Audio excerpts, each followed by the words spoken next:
हाल ही में एक video viral हुई थी जिसमें कुछ महिलाएं यमुना के किनारे यमुना के झाग भरे पानी में अपने बाल धो रही थी।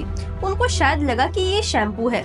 अब देखिए, हमारा भारत जो कि इसरो की वजह से चांद पर झंडा गाड़कर आ चुका है, लेकिन आज भी लोग धरती पर हमारे देश के अंदर झाग और जहर के बीच में कुछ खास ज्यादा फर्क नहीं कर पा रहे हैं। अब देखिए, वैसे तो भारत का लिटरेसी रेट 77% है, लेकिन जब जल जागरूकता की बात आती है तो शायद 7.7% भी हम इसके बारे में अवेयर नहीं है और ना ही इसके बारे में कोई खास कुछ जानना चाहता है। हमारे देश में नदी में नहाना एक पुण्य माना जाता है, लेकिन ये पुण्य कब जहर में बदल गया हम लोगों को ये पता ही नहीं चला।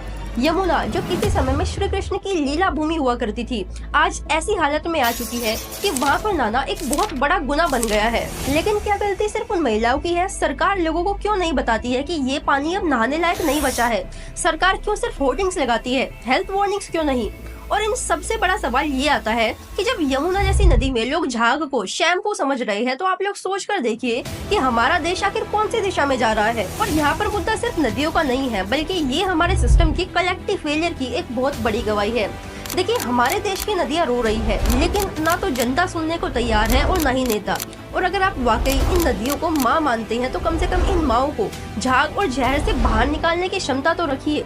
अगर ऐसा नहीं किया तो आने वाली जो नेक्स्ट जनरेशन है, ये सिर्फ कहानियों में सुनेगी कि हमारे देश के अंदर भी साफ नदियाँ कभी हुआ करती थी। हमारे देश में वैसे तो नदियों को माँ माना जाता है, लेकिन क्या कभी आपने सोचा है कि इन माओं का आज के समय में क्या हाल हो चुका है?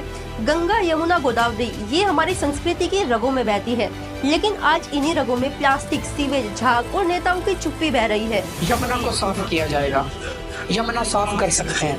यमुना हमारे लिए पवित्र नदी है। दिल्ली का चुनाव लड़ा था, मैंने प्रॉमिस किया था दिल्ली वालों को कि अगले चुनाव तक मैं यमुना को साफ कर दूंगा, और अगले चुनाव के पहले मैं भी यमुना में डुबकी लगाऊंगा और आप सब लोगों को यमुना के साफ पानी में डुबकी लगवाऊंगा। चुनाव के वक्त मैंने दिल्ली के लोगों से 5 साल मांगे थे।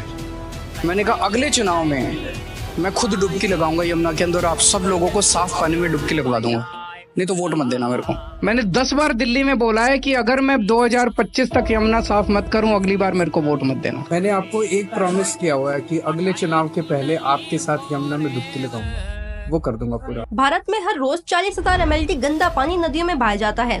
गंगा जहाँ हर रोज 3,000 MLD से भी ज्यादा सीवेज गिराया जाता है, और यमुना जो कि दिल्ली में सिर्फ नाम की नदी रह गई है।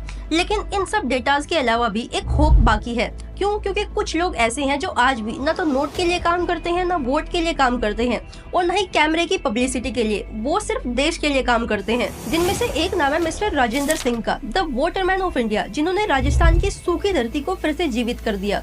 और इनकी वजह से 7,000 से भी ज्यादा नदियां, नाले और जल स्रोत फिर से बहने लगे। और इसी लिस्ट में दूसरा नाम आता है रवि चोपड़ा का, जो कि एक वैज्ञानिक है। इन्होंने टिहरी डैम प्रोजेक्ट के खिलाफ आवाज उठाई, नदी के हक के लिए अकेले ही लड़े। और इनसे मिले ये है आनंद मालिकवाड़, बेंगलुरु के इंजीनियर, और इन्होंने अपनी नौकरी को छोड़कर 30 से भी ज्यादा झीलों को पुनर्जीवित कर दिया।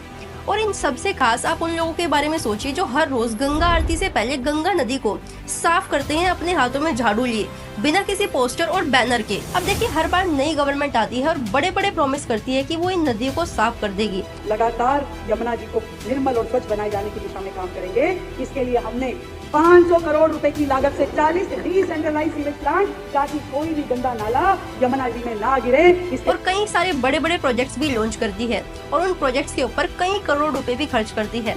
लेकिन उसके बावजूद भी इन नदियों की हालत एज इट इज ही है। लेकिन जो लोग असली ग्राउंड लेवल पर काम कर रहे हैं, उनको ना तो मंच मिलता है, ना मीडिया मिलती है, और ना ही पॉलिटिकल पार्टीज उनके ऊपर कुछ खास ज्यादा ध्यान देती है। और अगर हम अपनी सोसाइटी, हमारे समाज की बात करें, तो हमारा ये समाज उन लोगों को तो हीरो मानता है जो कि पान मसाला की एड को ओपनली प्रमोट करते हैं। हमारा ये समाज उन लोगों को बहुत अच्छे से जानता है जो कि सोशल मीडिया एप्लीकेशन के जरिए पोर्नोग्राफी को ओपनली प्रमोट कर रहा है। लेकिन हमारा ये समाज इन हीरोज को बिल्कुल भी नहीं जानता, और आप लोगों में से शायद किसी ने इनका नाम भी ना सुना हो।